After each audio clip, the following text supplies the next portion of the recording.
नमस्कार दोस्तों। एग्जाम की रणभूमि में उतरने से पहले आइए भरे अपना तर्कश। आज हम इंडिया रशिया समिट 2025 को गहराई से एनालाइज करेंगे और उन सभी स्ट्रेटेजिक पॉइंट्स को समझेंगे जो आपके कॉम्पिटिटिव एग्जाम्स के लिए बेहद ज़रूरी हैं।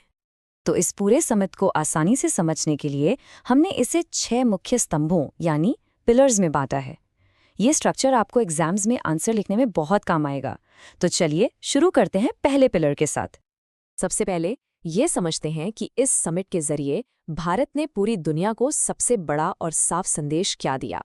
ये संदेश था अपनी फॉरेन पॉलिसी की आज़ादी का, अपनी स्वतंत्रता का। ये टर्म स्ट्रैटेजिक ऑटोनॉमी यानी रणनीतिक स्वायत्तता आपके एग्जाम के लिए बहुत ज़रूरी है। इसका सीधा सा मतलब है कि भारत अपने नेशनल इंटरेस्ट को सबसे ऊपर रखता है और अपने फैसले बिना किसी बाहरी दबाव के लेता है। इसका सबसे बड़ा सबूत अमेरिका के प्रेशर के बावजूद प्रेसिडेंट पुतिन की मेज़बानी करना। भारत ने साफ कर दिया कि उसकी एनर्जी सिक्योरिटी कंट्री एग्नोस्टिक है, यानी देश में इन्फ्लेशन कंट्रोल करने के लिए जहां से भी सस्ता तेल मिलेगा वहां से खरीदा जाएगा। अब यहाँ एक बहुत ही इंटरेस्टिंग शिफ्ट देखने को मिलता है। कोल्ड वॉर के टाइम हमारी पॉलिसी थी नॉन अलाइनमेंट यानी गुट निरपेक्षता की। ये एक पैसिव पॉलिसी थी जिसका मतलब था पावर ब्लॉक से दूर रहो।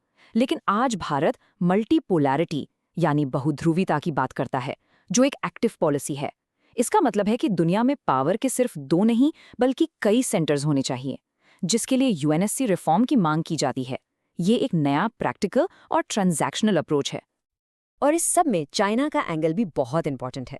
आप देखिए भारत ने कितनी स्मार्टली कनेक्टिविटी का इस्तेमाल किया है। री-लॉस अग्रीमेंट और चेन्नई व्लादिवोस्टॉक कॉरिडोर से भारत ने रशिया तक एक ऐसा सीधा रास्ता बना लिया है जिसमें चाइना कहीं बीच में नहीं आता। इसका स्ट्रेटेजिक फायदा ये है कि इससे रशिया पूरी तरह चाइना पर निर्भर नहीं होगा और इंडिया चाइना के बीच के मामलों में न्यूट्रल बना रहेगा। चलिए अब आगे बढ़ते हैं और बात करते हैं इकोनॉमिक्स की। देखते हैं कि इस समिट ने दोनों देशों के बीच जो एक बड़ा ट्रेड इम्बैलेंस है उसको ठीक करने के लिए क्या किया है। जरा इस चार्ट पर नजर डालिए। यहाँ आप साफ साफ देख सकते हैं कि ट्रेड में कितना बड़ा असंतुलन है। हम रशिया से $60 बिलियन का माल खरीद रहे हैं, लेकिन बेच सिर्फ $5 बिलियन का रहे हैं। ये बहुत बड़ा ट्रेड डेफिसिट है और इस समिट का एक मेन फोकस इसी प्रॉब्लम को सॉल्व करना था। तो इस इम्बैलेंस को ठीक करने के लिए एक बहुत बड़ा एम्बिशियस टारगेट सेट किया गया है। प्रोग्राम 2030 के तहत दोनों देशों के बीच ट्रेड को $100 बिलियन तक पहुंचाने का लक्ष्य है और इसमें फोकस इंडियन एक्सपोर्ट्स पर होगा, खासकर मैन्युफैक्चरिंग, मशीनरी और फार्मा सेक्टर्स में। एक और बहुत बड़ी प्रॉब्लम थी जिसे स्ट्रैंडेड रूपी प्रॉब्लम कहते हैं। हुआ ये कि तेल के बदले हमने रशिया को रूपी में पेमेंट किया, जो उसके इंडियन बैंक्स के वॉस्त्रो अकाउंट्स में जमा हो गया। लेकिन रशिया इस रूपी को आसानी से यूज नहीं कर पा रहा था। अब इसका एक बहुत ही क्लेवर सोल्यूशन निकाला गया है। रशिया को अब इन रुपीस को इंडियन कॉर्पोरेट बॉन्ड्स और इंफ्रास्ट्रक्चर प्रोजेक्ट्स में इन्वेस्ट करने की अनुमति दे दी गई है। इससे हुआ ये कि जो कैश बेकार पड़ा था वो अब इंडिया के लिए फॉरेन डायरेक्ट इन्वेस्टमेंट यानी FDI बन गया और इस पूरे प्रोसेस में US डॉलर की ज़रूरत ही नहीं पड़ी। तो इसका नतीजा क्या निकला? जैसा कि आप इस चार्ट में देख सकते हैं, अब लगभग पूरा का पूरा ट्रेड 96% अब रुपी और रूबल में हो रहा है। इस डी-डॉलराइजेशन की वजह से ये पार्टनरशिप बाहरी फाइनेंशियल सैंक्शंस के असर से काफ़ी हद तक महफूज हो गई है। ओके, अगला पिलर और ये है नए एनर्जी और कनेक्टिविटी कॉरिडोर्स के बारे में। देखते हैं कि कैसे इंडिया और रशिया मिलकर ऐसे नए रास्ते बना रहे हैं जो मुश्किल जियोपॉलिटिकल चोक पॉइंट से बचकर निकलते हैं। समिट में प्रेसिडेंट पुतिन ने एक बहुत बड़ा आश्वासन दिया, भारत को अनइंटरप्टेड एनर्जी सप्लाईज की एक सॉवरन गारंटी, और इस वादे को निभाने के लिए एक सिस्टम भी बनाया गया है। इसमें एक शैडो फ्लीट का इस्तेमाल होगा, यानी ऐसे ऑयल टैंकर्स जिन पर रशियन इंश्योरेंस है। इससे G7 के प्राइस कैप और दूसरे पश्चिमी प्रतिबंधों को बाईपास किया जा सकता है। इसका सबसे बड़ा एग्जाम्पल है ईस्टर्न मैरीटाइम कॉरिडोर यानी EMC। ये सच में गेम चेंजर है।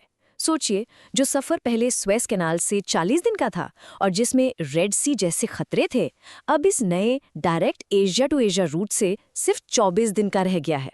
टाइम भी बचा और रिस्क भी कम हुआ। और ये पार्टनरशिप सिर्फ आज की नहीं सोच रही बल्कि फ्यूचर की तरफ भी देख रही है।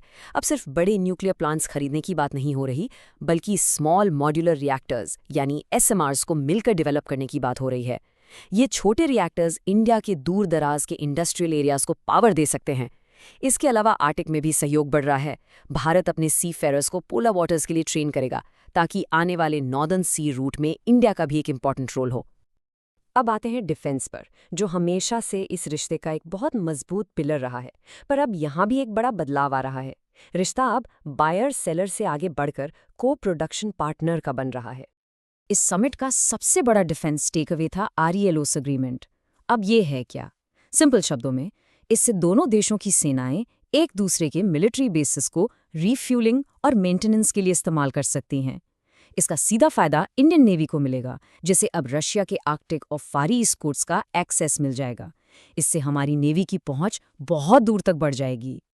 पहले एक दिक्कत आ रही थी कि यूक्रेन युद्ध के चलते Su-30 और S-400 के स्पेयर पार्ट्स आने में देरी हो रही थी। इसका सल्यूशन क्या निकाला गया? सल्यूशन निकाला गया मेक इन इंडिया के जरिए। रशिया अब इन सिस्टम्स के लिए मेंटेनेंस, रिपेयर और ओवरहॉल यानी MRO फैसिलिटीज भारत में ही सेटअप करेगा। ये हमारी सप्लाई चेन को आत्मनिर्भर बनाने की दिशा में एक बहुत बड़ा कदम है। और ये पार्टनरशिप अब डिफेंस और एनर्जी जैसे ट्रेडिशनल एरिया से भी आगे जा रही है। कई नए क्षेत्रों में सहयोग के दरवाजे खुल रहे हैं। इस समिट में कई नए समझौते हुए। पहला, एक लेबर मोबिलिटी पैक्ट, जिससे रशिया की लेबर शॉर्टेज दूर होगी और स्किल्ड इंडियंस को वहां काम करने का मौका मिलेगा। फिर डायरेक्ट बिजनेस टाइज को बढ़ाने के लिए कजान और येकटेरिनबर्ग जैसे इंडस्ट्रियल शहरों में नए कॉन्सुलेट्स खोले गए। और हाँ, स्पेस में भी कोलैबोरेशन, खासकर भारत के एम्बिशियस गगनयान मिशन के लिए। रशिया इसके लिए ज़रूरी ऑल-ऑन स्पेस सूट्स और लाइफ सपोर्ट सिस्टम्स प्रोवाइड करेगा। तो इतने सारे पॉइंट्स के बाद इस पूरी समिट का कोर टेकअवे क्या है? वो एक चीज़ जो आपको अपने एग्जाम्स के लिए बिल्कुल याद रखनी है। ये टेबल इस पूरे विश्लेषण का निचोड़ है। जियोपॉलिटिक्स में भारत ने अपनी स्ट्रेटेजिक ऑटोनॉमी को मजबूती से रखा। इकोनॉमिक्स में ट्रेड डेफिसिट के लिए कई तरफा सॉल्यूशन निकाला गया, डी-डॉलराइजेशन, FDI और एक्सपोर्ट प्रमोशन। कनेक्टिविटी में EMC और RALOS से सुरक्षित कॉरिडोर्स बनाए गए। और डिफेंस में हम बायर से को प्रोड्यूसर बन गए। कुल मिलाकर इंडिया एक ऐसी मजबूत मल्टी फैसेटेड पार्टनरशिप बना रहा है जो इस कॉम्प्लेक्स ग्लोबल माहौल में आगे बढ़ने में मदद करेगी। और अंत में मैं आपको एक सवाल के साथ छोड़कर जा रहा हूं, जिस पर जरूर सोचिए। जैसे जैसे दुनिया की जियोपॉलिटिक्स टूट रही है, क्या भारत और रशिया की ये मजबूत होती दोस्ती सिर्फ एक टेम्पररी टैक्टिक है, या फिर ये भारत की 21वीं सदी की विदेश नीति का एक परमानेंट पिलर है? ये आपके एस्से के लिए एक बेहतरीन टॉपिक हो सकता है।